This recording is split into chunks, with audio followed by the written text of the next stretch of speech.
Start the record.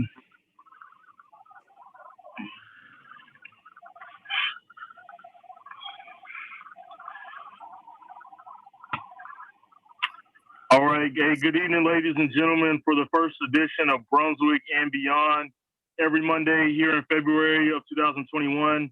And so, what Brunswick and Beyond is an opportunity just to highlight and showcase all the talent that's come from Brunswick, and that they're spread out across Georgia, different states, even myself being out here on the West Coast. So I'll kind of share what we're going to do throughout the next 35 to 45 minutes, and then I'll open it up to the panelists, because that's really who you want to hear from is these great gentlemen that we have dialed in this evening. So once again, I thank you for everybody for dialing in tonight. You know, you had the choice whether to do other things tonight, but you decided to be here with me tonight, and I really appreciate that. So if you don't know me already, my name is Shakir, and some people call me Shaq Robinson. I graduated Brunswick High back in 2011, and then was fortunate enough to have the opportunity to go play college football at the Naval Academy, about 9 hours north of Annapolis, Maryland, 9 hours north of Brunswick. And then after that, I accepted a commission into the Marine Corps to become an officer. And since then, I've had the ability to travel to, I think, 26 countries now and about 35 states. And yeah, just being able to, you know, communicate and do my job, as well as representing South Georgia all the way. Just a quick story. One thing I always tell my people that I meet, you always do introductions when you're in new groups, whether it's with a football team or you go to a new organization or you go to a meeting at a new church, wherever you're at. And I always introduce myself the same way. I say, good morning, ladies and gentlemen. I'm Shaq Robinson from South Georgia. And I think the most important part of that statement is being from South Georgia, because with that, it comes with some weight. It means something. When somebody says they're from South Georgia, they're going to get a certain level of character of guys and women that come from there, whether that be, women and men that have manners, that are respectable, and that just do the right thing. And so that's why I love to introduce myself, starting off with South Georgia. And that's where I come from. I'm excited to be here tonight. And really what we're going to showcase tonight and every Monday here for the rest of February is just expanding your minds about where you can go in life from our city of Brunswick. I mean, it's far beyond, the opportunities that are out there for you. And this be a prime example for everybody to see, ask questions, and just learn a little bit more about, some men and women that came from Brunswick and where they're at right now in their career. And so at this time, what I'll do is I'm going to introduce the three panelists that we have for the night, which I'm going to ask several questions to. And then from there, in the meantime, if you can, go ahead and generate some questions that's on your mind that you may.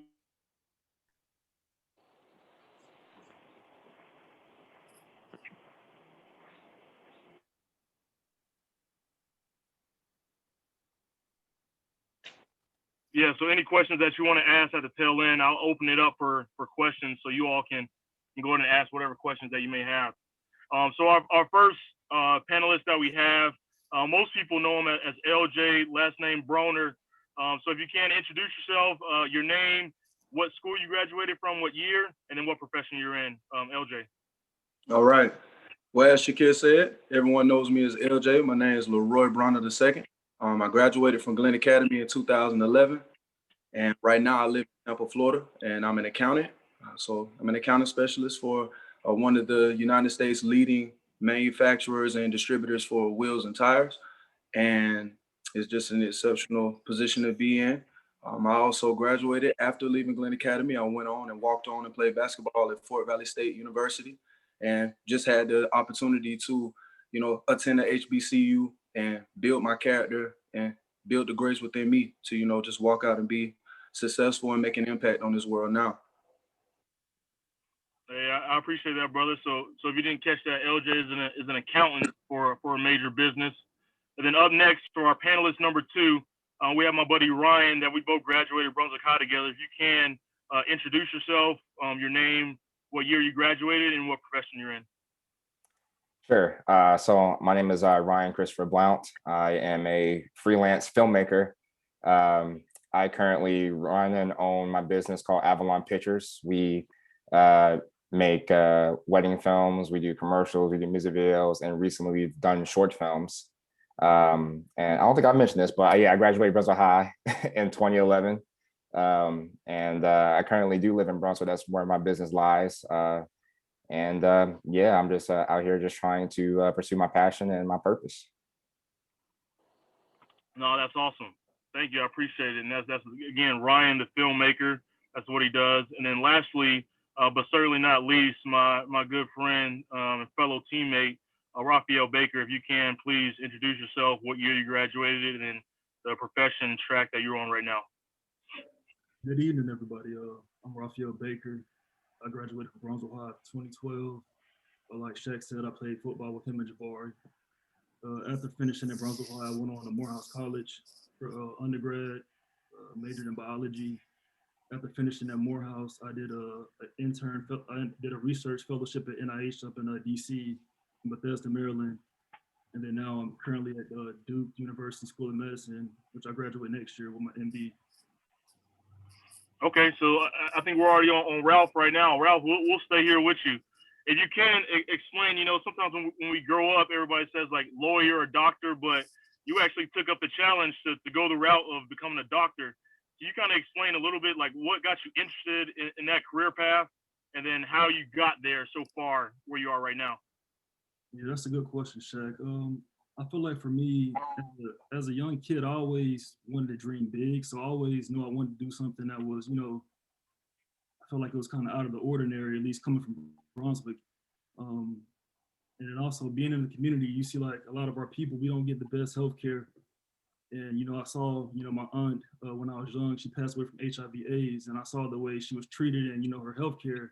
And that kind of, got the wheels turning in my head, about thinking about medicine more deeply. Of course, it was a far-fetched dream at the time. I didn't know how it was going to happen, but I stayed true to myself, and I took baby steps to make sure that I was able to accomplish that goal. And the first thing to do was to go to college. And then so I chose Morehouse College, which I think was a good choice for me as a Black man in America. I wanted to go somewhere where I can get a solid education, but also get the leadership tools and also other qualities that can help me go out into the world and be successful.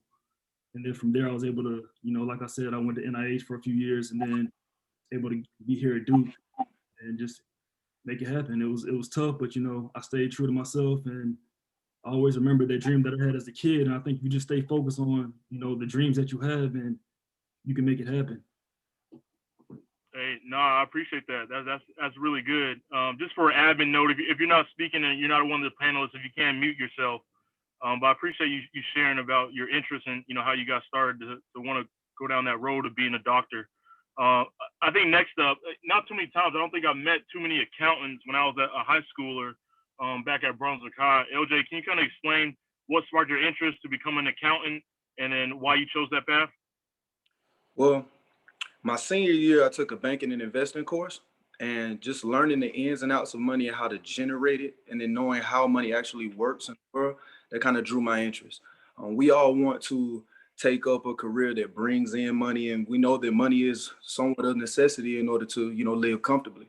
So diving into learning the ins and outs of money was what led me into, just saying, I actually want to be around money. I want to know how it works. I want to know how to control it. I want to learn how to use it as my asset in life. So once I got up to Fort Valley, I chose accounting.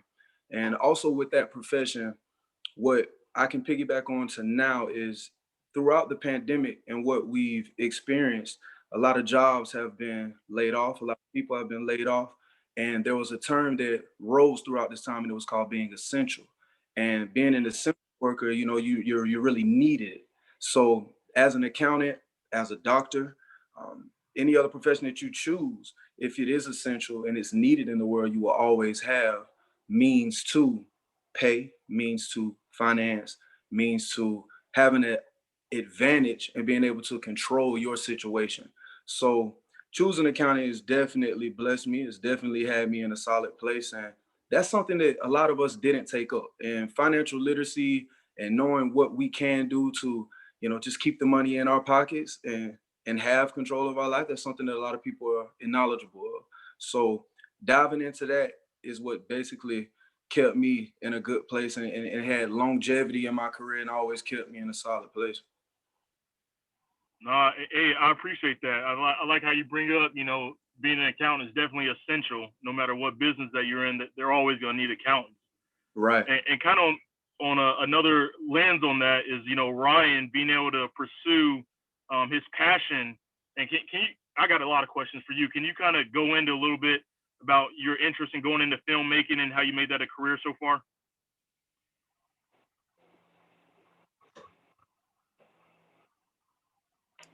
Okay, sorry, I was muted. So yeah, I was about 9 years old when I saw the movie Independence Day. My mom had brought it home from Blockbuster at the time. That just shows my age. And she brought it home and we watched it together as a family, me and my mom and my dad.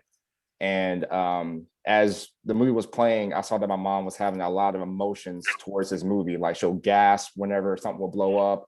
She'll get scared whenever there would be a scene involving an alien. She was having a lot of emotional reactions. And I was like, huh, that's actually kind of cool. Like a movie is actually making you feel this way. It's having an emotional reaction to you. And what added to that was the fact that Christmas, my dad was filming the Christmas event that we used to always throw.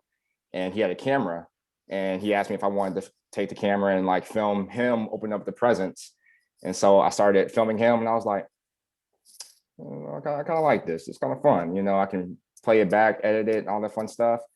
And sure enough, I started making some short films with some of my friends in the neighborhood, and it just kind of just stuck. And eventually, I started, making my own short films because I had a true interest in it, and just found out, like, you know what, this is what I'm going to do for the rest of my life. Nobody can tell me anything different. This is what it's going to be. And from there, I just said, you know what, I'm going to go to college for this, and I'm going to make this my full time eventually. And it actually happened. Yeah. So can we drop anchor on that a little bit? You kind of said that you made up your mind that that's what you wanted to do. Did you ever have any naysayers? Because you're kind of going like on the art side of it. That's not always what most people do. And so did you ever get any negative feedback or anybody in your family that say, hey, Ryan, I think you probably should do something else? And how did you overcome that opposition if there was any? Honestly, it wasn't really not a lot of negative feedback, but I think it was just unusual, especially in Brunswick at the time, because in Brunswick, it was either, you played sports or you did music or something like that. And I was a skinny little boy, low haircut, braces, glasses. I wasn't playing any sports. And so when I told people I wanted to actually, be a filmmaker and make movies, they thought it was odd because how can you make money at that? How can you truly say like that's actual a job? It just seems like something that you just do for fun. Like how can you make an income off of that? And I think that was probably maybe considered negative, but I didn't take it that way. I just thought like, okay, well, there's obviously people that just don't know this is a whole entire field out here that, people love to do. I mean, shoot, you watch movies, you watch TV shows. And so with that, it was actually kind of encouraging to know like, okay, well, not necessarily prove people wrong, but I'm gonna show them that this is a possibility. And for future filmmakers out there from Brunswick that want to do it as well. Oh, no, that's great. I like it that you stuck with it, with your passion. And that kind of goes into, I think Jabari, my brother, put a great question in the chat. And I'll open up to Raphael first. He asked, like, what kept you, so going the doctor route, that's almost up to about 10 years of schooling. And you making that decision at such a young age to go that route, it's a big mountain to climb. And so going in line with his question is like, what kept you motivated? What keeps you motivated throughout all these years of schooling as you're currently at Duke University? Good question. So I feel like for me, what keeps me motivated is I feel like when you take on the path of wanting to become a physician, at least personally to me, I feel like it's bigger than me. And I feel like this isn't just something that you just do just because you want to do it. I feel like you have to really have a passion for what you're getting into. It's a long journey. So what keeps me motivated is knowing that, in maybe like a year from now, I'll be able to actually have an impact on somebody's direct, health and impact the community. And then also my family, my family is what keep me motivated. I'm the oldest of 10 siblings. So, I have a lot of people depending on me. So that always just kept me motivated always, if I need to study longer just to make sure I can pass this exam, I just knew that, it's for a greater good and it's for a bigger cause. It's greater than me. No, that's good. And I think we all need to hear that, sometimes what it takes to get you through something is having that, being able to explain your why. And obviously your family's a big part of that. So I appreciate you sharing that with everybody. And then I think, sometimes we may see the success of, going down to be a doctor or a big time filmmaker, or in LJ's case, an accountant, but sometimes we don't see the behind the scenes work that goes into it. So LJ, can you kind of explain a little bit about what's one of the hardest parts about being an accountant, and or what's been one of the most challenging things you had to overcome to get to where you are today? Okay. Well, I'll start by finishing your second question of what was one of the hardest obstacles to overcome. Um, Choosing this field in its sense, and with us being African American men diving into this field, we often have barriers that we have to conquer. We have certain narratives that have been placed on us that we may not be able to accomplish it, may be very knowledgeable of it. We lack credentials to hold this position. And dealing with what comes from the outside, and like you referenced earlier, the naysayers, those come from strangers. They come from people that have been in your field when you're young, like myself at 27. And this profession is somewhat filled with those that are very experienced and a lot older. So, with coming in with age being a barrier, your race being a barrier, that's one of the harder objectives, you have to really conquer. And I would say that's one of the tough parts. Um, but one that brings the most challenge with being an accountant is there's a phrase that goes with accounting and say you really need to love the numbers. You're a numbers guy. You must love. But with the art of accounting, it's really theory and knowing what reactions happen with what you do with your cash and where you actually place it. So having the true ideology of kind of gauge trends, engaging what may happen, that can be a challenging thing because you have to struggle with discernment on where you actually, want to allocate your money, or where do you want to put this money in this account, how to manage it. So when it comes to your discernment, I would say that's the toughest thing. Your decision making, for those that still need a little, want to know a little further, but decision making in a sense is one thing that you have to, make sure you're sharp with. There's also that, and you're an accountant, like you say, you're gonna have to put work in. You're gonna have to stay a little later. You may have to dedicate more time to it. And just like Raf said, with studying, you're gonna have to have that moment where you kind of bow to yourself and say, okay, I know I need to put a little more time in. In this case, I need to stay after. So there's days that does bring that. But when you're sharp and you're on top of yourself, you're on top of your things, you make sure you capitalize on all objectives and you knock them down, you won't have to run into that so much. But just having the resilience and the strength within yourself to know that if you're taking on something that no one else has done, or you're taking on something that you're blazing your own path, take pride in being a part, and you'll be able to turn that corner.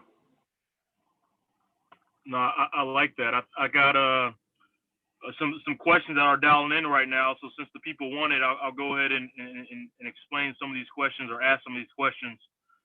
And I'll go ahead and throw out next in the line. We got Ryan. One of the questions that's out there is what are your goals for the next 5 to 20 years? And we'll let you answer that one first. Sure. So like I mentioned earlier, I do have my own business that I just launched in January. And so I'm plan for the next 5 to 10 years is to just grow that business to however big that it wants to be, however God blesses me in that way. And also to finally start making my first feature, which I started writing. And hopefully we'll see where that goes, but ultimately just to grow the business and to continue with my clientele and to make films. But that won't stop after 10 years. That'll be forever. Yeah, no, that's good. I think one thing I really like about you, Ryan, and your work is quality. And you can't always teach that when guys call on you or women call on you, you're going to get a quality product. And I think that's what's going to continue to take you far along in your path. I appreciate that, man. Thank you. I kind of got a round the ball question for Raphael, for Ralph. Can you, if you were knowing where you are right now and you were to look back at your high school self, what's one piece of advice you would tell yourself knowing what you know now? That's a good question. Looking back, myself as a high school, I think that I feel like it's never too early to get involved or get exposed to the field. I wish maybe as a high school, I would have maybe done more shadowing early on. I was so focused with sports, playing, football, that was my life. Sports was my life and our life at that time in school. I feel like I would have done more like work up front to really see what the medical field is about, the different specialties that you can go into. I think that could have been more helpful. But overall, I think that the path that I took and what I did, I think that my steps were what I probably would have done again. Maybe just add that one thing because I always had school as my priority in sports. So I never really, I knew that I wanted to get out and I wanted my education to be the reason for me making it out. No, that's good. I like that, and that's kind of like on the same lines. That leads me to my next question with LJ is knowing what you know now. What's one piece of advice that you would just give the high schoolers in general? I mean, I know you made an all right decision going to GA. It could have been better, but the guys at GA and BHS, what advice would you give them to all the high schoolers? Take your life seriously. Take your life seriously. Take the time and really think about what gifts that God has given you. Think about the things that you can do alone that's going to make you a better person as far as your development. And actually look forward. If you're an athlete, when I say look forward, I mean look beyond what you're doing now. Because as Ralph stated, you actually are living not only for yourself, but it's bigger than you. So while you're a basketball player, the ball is not going to bounce forever. If you're a football player, you won't be able to, move as quick as you want to. Longevity comes, father time comes. So I want you to make sure now that you put in the necessary thought to what you can be in the future. Don't tell yourself, I'm going to try. Don't tell yourself, I hope to. I want you to believe in yourself and really visualize yourself attaining great things because if you see it and then God has placed it on your life to do it, it's definitely possible. Nah, yeah, I appreciate that. And then I'll go ahead and open up to the floor just after my one last question for Ryan. So if anybody else is on the line, anybody else is on the hook, go ahead and prep your question. If you just type your name in the chat box, I'll call you out in that order if you have a question, and we'll go down that order. But for my last question is for Ryan. Is what's something? Obviously, you started your own business, and a lot of people may see the success you've had so far. So what's some information about the process and what people don't know? Any dark nights that you had about, jumping out on that limb to create your own business? And can you talk about that a little bit? Yeah. So with starting out your own business and it's really a scary thing. And I'm not sure if it's meant for everybody, but I think anybody can do it. But it takes you really grinding and really hustling to get it done. One of the things is people always say don't quit, and that is so true because nothing's going to happen overnight. Nothing is just going to come to you. It comes with a whole process where you have to really work hard at it and love what you're doing. If you don't love what you're doing, then you're wasting your time. And I feel like a lot of people like the idea of, oh, I want to do this, or I like doing this, but you have to love it. You have to crave it. You have to always want it. And if you don't have that, then you're kind of just going around aimlessly. And there's some people that take a little bit of time to find out what they want to do with their life, and that's okay. We're all human beings.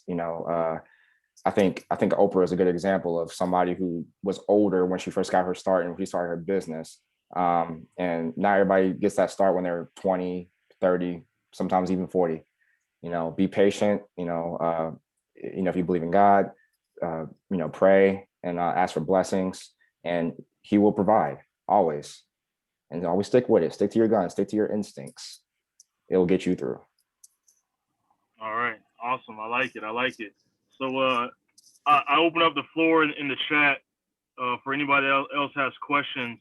You can just throw your name in the chat. But in the meantime, we'll go around the horn one last time to all three panelists, and I'll give you the opportunity to share one last piece of advice, parting words, before we log off on the Zoom call. So we'll start off with Ralph. But in the meantime, if anybody has any questions, last minute questions, please put it in the group chat. And then if not, we'll end it with these last pieces of information of wisdom from these great men on the hook. So Ralph, any last piece of information, advice that you would give? I can get some advice. I feel like, like Ryan was saying, you have to believe in yourself. I feel like believing in yourself, that's where the initial spark starts. And then, like I was saying earlier, just stay true to yourself. And then, along the path, you may have some ups and downs. It may be bumpy. It's never perfect. Just speaking for myself, my journey to medicine, to get into medical school, you have to take the MCAT. So it's like basically like the SAT for medical school. I failed the first time I took that test. I had to take it again. So like I could have just said, oh man, I'm not cut out for this. I failed it. Maybe this isn't the path that I should take. But I buckled down, and then I showed that I can overcome that. So you may have obstacles along the journey, just never give up. And it's like LJ was saying, just persevere, just stay true to yourself. You'll be fine. So I think that's really the main thing. Just first thinking outside the box, believing that there is more to what's present to you right there. I felt like for me, like being in Brunswick, I had to think that there was a bigger world. There's bigger things to see. And I think going to college was like really good for me because I was like, man, like I can make it out of Brunswick. And then from there, then that sparked interest to see other things. So, it's a big world out here. Dream big, think big, never give up, and just stay true to yourself. Stay 10 toes down. I like it.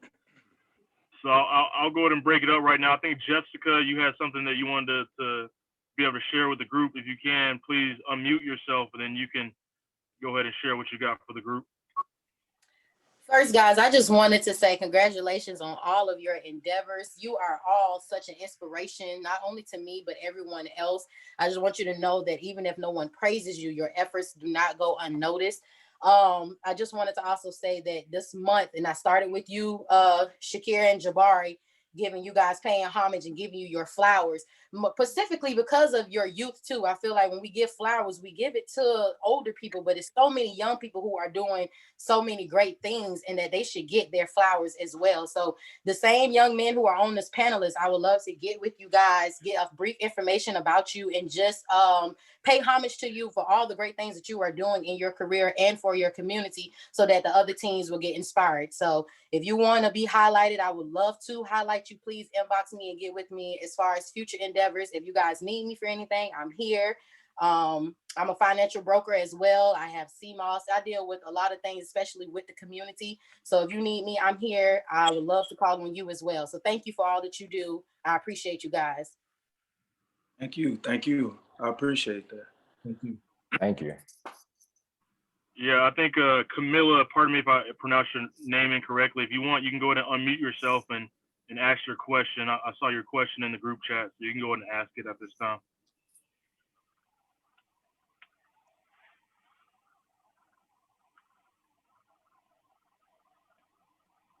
She may have logged off at the time, but her question was, did anybody do GICA when we were in high school? Anybody go over there to take any courses there? No, I didn't take any courses there, but I know that a lot of people, did. So is that something that you did, Ryan? Yeah, I was in Mr. Kevin Pullen's class, very first class that he had. And was it beneficial for your career, or do you foresee GICA being really beneficial for other careers?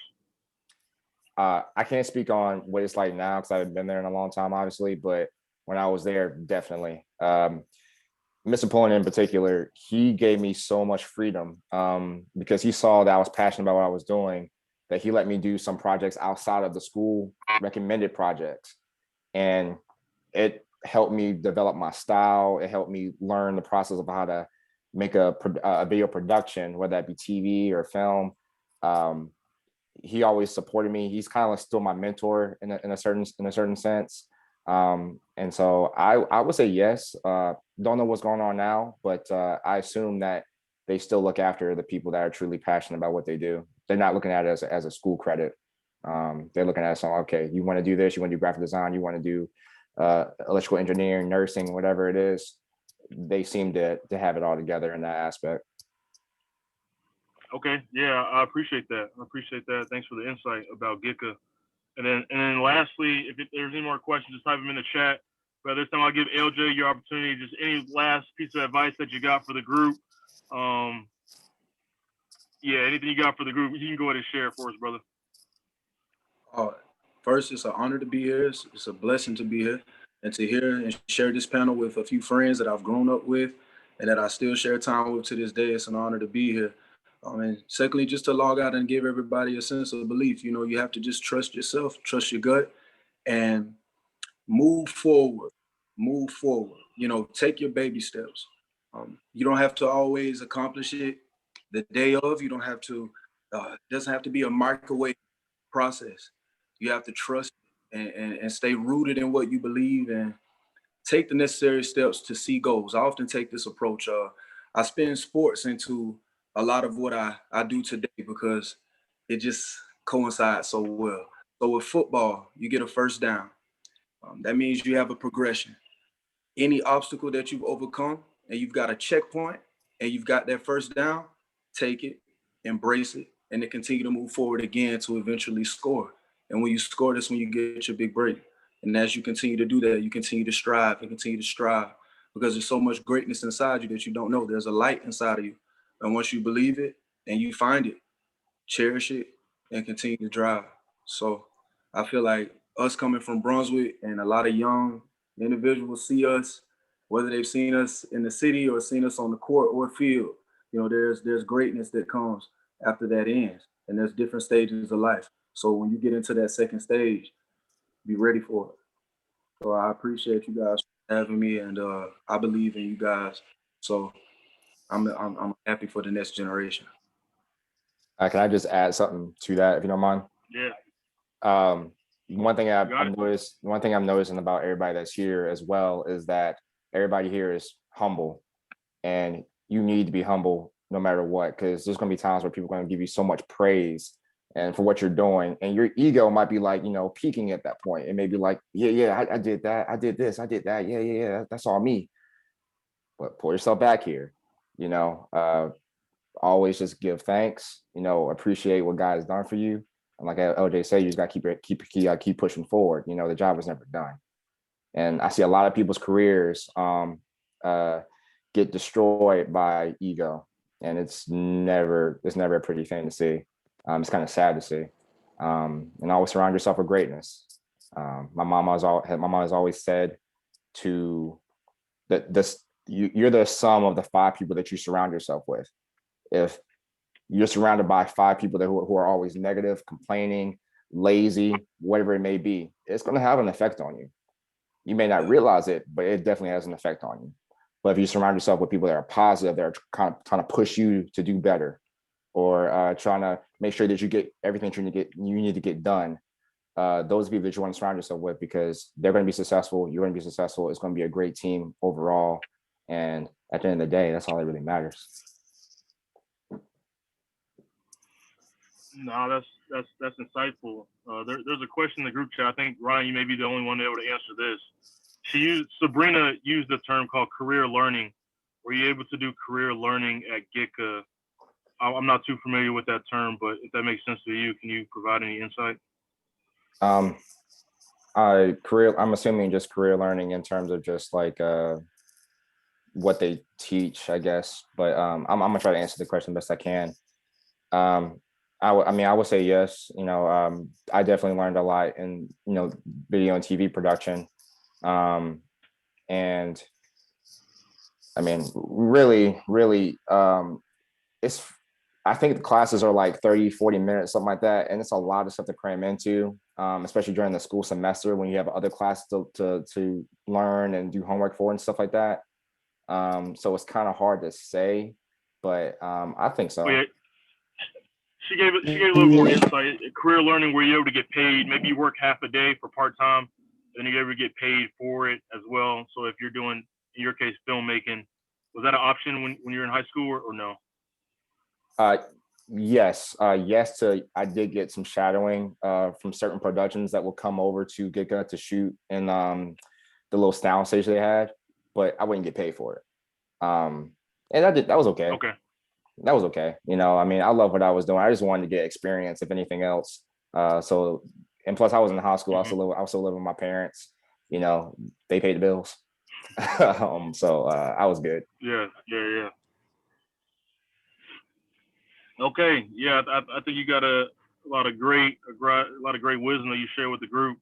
So at this time, if nobody else has anything in the group chat or any final comments, I really do just want to say, we come from a great place, all of us, and some of us are, residing in Brunswick, doing great with their small businesses, or some are still in school, doing what they do at Duke, or even some moved down to Florida. And I think it's just cool for everybody to choose to use your time tonight to learn a little bit more about other careers. And then I just would offer everybody, service to one another. That doesn't always mean with your money. What you guys are doing tonight with your time, sharing back with the next generation is that's priceless. And so I appreciate your time, everybody. And then I guess I got one last question in this group chat. Pardon me if I say your name wrong. Zalana, if you want to unmute yourself, you can go ahead and ask your question before we get off of this. Yeah, you can go ahead and unmute yourself at this time, Zalana. I may say it wrong. It may be Zelena.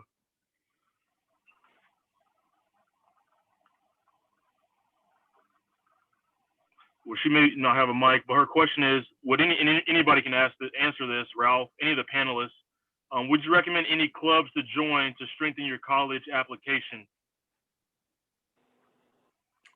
I would say if you were to join anything, Beta Club would be very essential.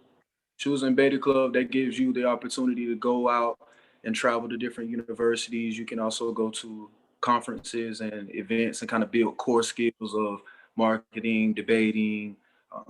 And it's just good for you to build those skills in a professional environment because it'll definitely put you ahead of the curve. So the Beta Club is definitely one club you can join.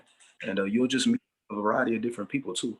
And you can have your core friends that you hang around. And as Ryan said, you have 5 friends that you keep around. You want to make sure you keep solid people, but it's also good to network and have friends in several different areas. You want to be able to connect with many people.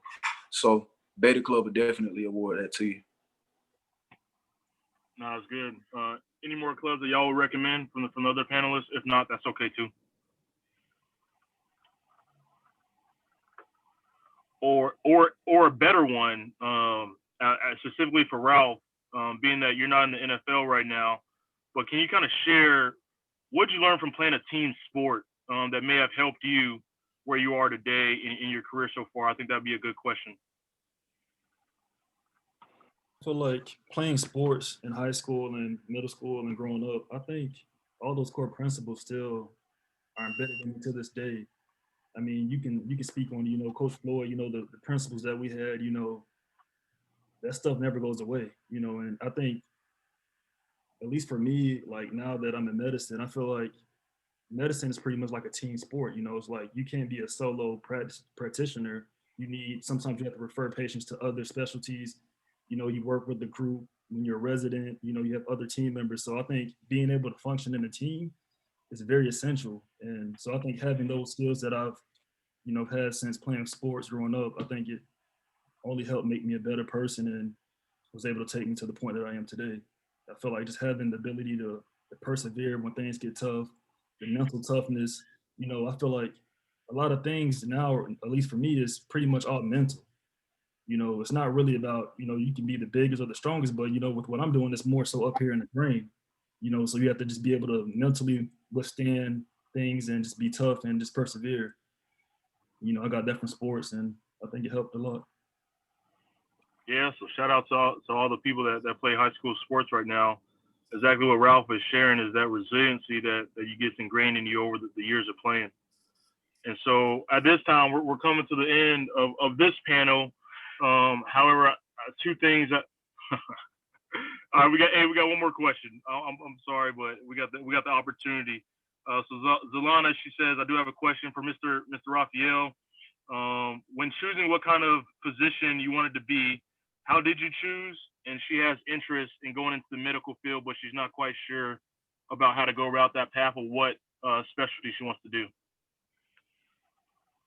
Yeah, so that's a tough question. I'm at a point now where I'm finally knowing what I want to go into. So I'm applying to orthopedic surgery.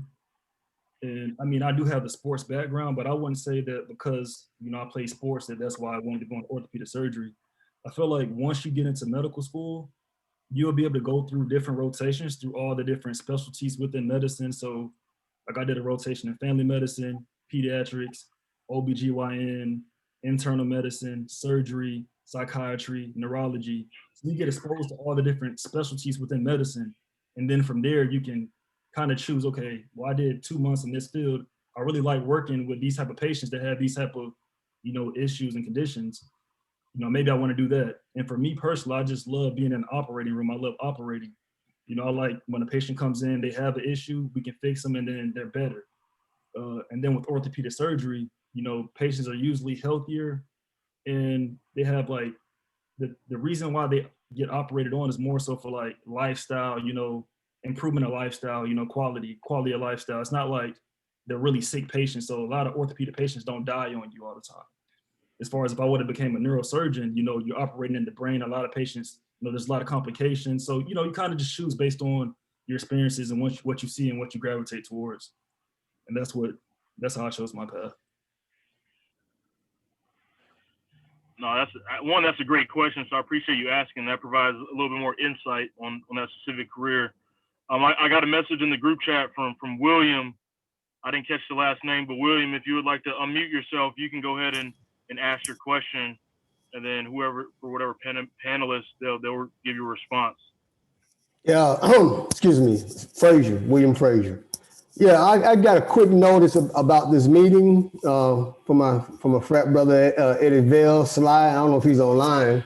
Kind of like some guy named, look like Eddie Vale's online, but look like alias name or something. But anyway, on the fly, it didn't state the time because I'm actually in Shanghai, so I'm trying to and figure out when you actually have these meetings. I just hopped on early in the morning over here, and I got luckily I was able to log into the meeting. So what is your schedule and how do you get on the link to get notices when you have these Zoom meetings?